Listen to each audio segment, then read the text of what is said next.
Good morning everyone! Welcome again to my channel and it's me again, ang inyong chismosong kaalda vlogger.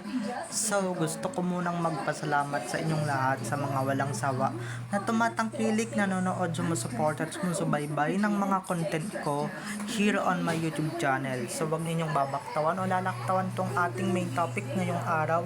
I'm sure na hindi ninyo pagsisisihan na pinanood nyo ito mula umpisa hanggang hulihan. And syempre, huwag kayong mag-i-skip ng segment, okay? Buuin nyo to, start to finish. Kaya ito na, dumako na tayo sa ating very interesting na main topic ngayong araw. And syempre, huwag ninyong kakalimutan na i-share to, okay? Para mas lalong dumami ang makasaksi. So ito na nga, hindi man siya nanalo sa FAMAS bilang Best Actor. Aba, dun sa may nanalo nga Best Actor. Kaso nga, 'di ba? Siya naman yung pinakamaraming international engagements na i-announce niya soon. So, ito na guys, watch this. Mamaya ipapaliwanag sa inyo ng buong buo. So, ito na guys, watch this. At kung nakita nyo na ngayong recap, so ito na, dumako na tayo sa ating main topic for today's video. Like what I said earlier, hindi mananalo si Alden Richards sa FAMAS. Pero congratulations pa rin Alden, dahil apakaswerte mo sa dinami-dami ng artista, napabilang ka dyan as a nominado dyan sa FAMAS. Pero better luck next time, ganun talaga. At ito na nga, dumako na tayo sa ating main topic for today's video. Kahit hindi naman niya nasungkit ang FAMAS Awards or FAMAS Awards bilang Best Actor, eto nga, mas marami pa siyang biyaya kaysa dun sa nanalong Best Actor. Pero congratulations kay Meme Vice, pero yung isa hindi ko i-congratulate, okay, dahil hindi naman niya deserve. Eto si Alden, hindi man siya nanalo, siya pa ang pinakamadaming international naganap next. Hindi ko alam, basta i-announce na very soon. At mag-alas 11 na. At yun na nga, gaya ng sinabi ko kanina, di man niya nasungkit ang panalo or tagumpay sa FAMAS Awards, talagang dire-diretso pa rin ang blessings kay Alden Richards. Kabilang na nga dyan yung mga international na ganap na very soon. At i-announce niya yan. O diba, saan ka nakakita? Hindi nanalo sa FAMAS, hindi nanalo bilang Best Actor, pero parang siya pa yung waging-wagi sa lahat ng mga sa so many ganaps niya this year. Grabe nga yun, grabing pasabog yun, grabe, parang siya na yung nanalo, no? Parang siya na yung nagwagi, diba? Waging-wagi naman siya sa mga ganap, waging-wagi naman siya sa mga pagganap niya. Hindi man siya nanalo dyan sa FAMAS na yan, okay lang kahit hindi siya nanalo dyan, basta ang importante, mas marami siyang ganap kesa doon sa Best Actor, okay? Pero binigay na yan sa kanya ni Alden para naman sa ganun makatikim naman siya ng konting Best Actor Award.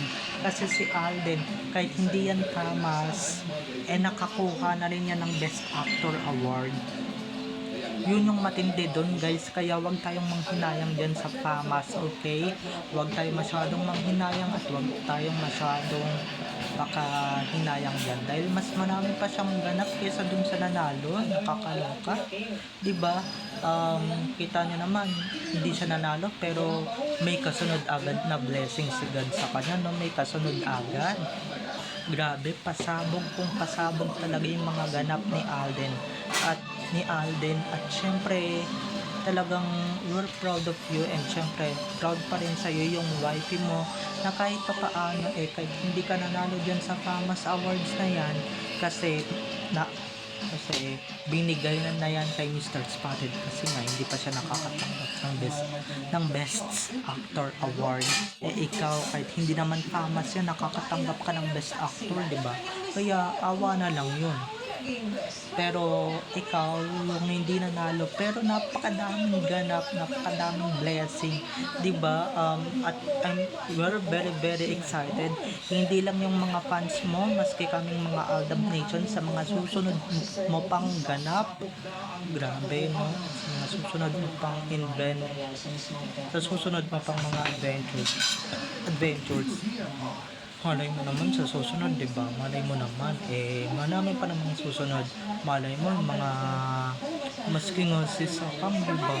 Si Sakam, hindi naman nanalo ng Thomas Award, pero kita nyo naman, di ba? Lagapak na, unahan pa siya ni Marian. Di ba? Tatawagin siyang superstar. Si Yan deserving, pero yung Catherine hindi. At ito mas deserving ni Alden ang Best Actor Award kesa dyan sa Spotted na yan. Diba? Siguro naawa na lang dito yung mga jury kasi diba um, pagka hindi pa nanalo yan, baka mamaya magwala yan, diba? Baka mamayang mawayan ng mawasan na yun. Hindi naman, hindi ba? Baka mawayan. Umiyak yan, diba? Tapos ibabash na naman. Siyempre, pagka nanalo si Alden, ibabash nila yan. So, ayan. Tapos sasabihin nila, mas maraming deserving kesa dyan. Mas deserving naman dyan si Alden kesa dyan sa poon nyo, diba? Mas marami nang napatunayan si Alden dyan sa poon nyo. Biruin nyo, first time lang niya makatanggap ng ganyan. 3 awards pa lang pero si Alden, napakadami ng awards ang napanalunan. Isa na tong Asia's People or People Asia Awards, diba? O san ka pa, diba? Kahit hindi siya nanalo ng Best Actor, napakadami naman din yung award in real life, diba? At never ninyong masusungkit ang pinakamagandang award na na-receive niya sa tanahan ng buhay niya. Siyempre yung misis niya, malamang, diba? Alam nga naman sungkitin niya ng bonggang-bongga, hindi magagalit yan si Tisoy. So bale, may mga next time pa naman at sayang no, nadamay ka pa sa kamalasan ng kalabting mo dyan sa ginawa mong pelikula. Pero next time, di ba, malay mo, di ba, international pa at mahigitan mo pa yung famous puno ng isa dyan na nanalo, hindi ba? Ay higitan mo pa yan. At syempre, we're still proud of you, Alden, kahit na hindi ka nanalo ng award na yan, di ba? Yun lang ba yung mataas na award? May urian pa naman, di ba? May gawad urian pa naman, di ba? Bumawi ka na lang sa mga susunod mong pang adventures at saka may mga susunod pa at saka hello, best actor lang yan, di ba? Mas madami kang best actor at international pa, yun yung tatandaan mo. At sorry guys, natog ba yung camera, pero eto na nga, babawi tayo. At syempre, di ba, malay mo sa ibang bansa ka pa mag best actor, di ba? Malay mo sa ibang bansa ka pa makasungkit ng ganyang award, siya may international award ba? Nga, di ba? Oo, nanonominate pero hindi naman nananalo. Kaya pagbigyan nyo na lang yung Spotted na yan, di ba? Sa kanya na yan. Si Alden, marami din namang awards yan di ba? At saka yung best actor niya, may best actor din naman si Alden. Hello, mas superstar pa si Alden dyan, no? Yan, first time yan niya lang makatanggap ng ganyan, okay? So hindi kami naiinggit dyan. At saka, di ba, hindi naman diinggit si Alden. Dahil ngayon lang niya papatikin ninyang Spotted na yan ng ganyang award, ganyang parangal, okay? So, bye-bye na mga ka-ADN. I love you all. Have a nice day. Keep safe and God bless everyone. Don't forget to subscribe to my YouTube channel. And syempre, huwag ninyong kakalimutan na i-click ang notification bell para pag nag-upload ako, kayo agad ang unang-unang makakapanood at manonotify sa mga susunod ko pang i-upload na mga videos, okay? Bye-bye na mga ka-ADN. I love you all. Have a nice day. Keep safe and God bless everyone. Bye-bye. See you on my next video. At baka mamaya isampay pa namin din yung best actor na pinanalunan ni Alden at hindi sa famous yun na Kaya mas proud kami kay Alden dyan, di ba, Le?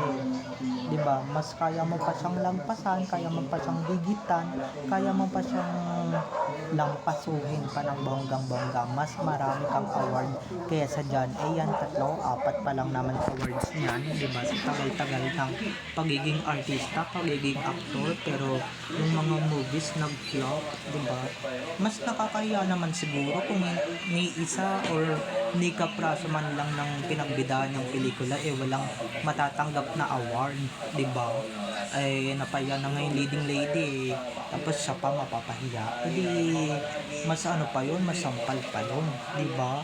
Eh kaya bawi-bawi na lang next time, di ba? Marami pa namang oras, marami pa namang best actor na masusungkit yan si Alden, kaya ibigay mo na yan dyan sa isang ngawain na mukha namang na bata pa lang, mukha ng gurang ang pagmumukha, di ba? So, bye-bye na mga ka-ADN. Enjoy watching everyone. Bye-bye. I love you all.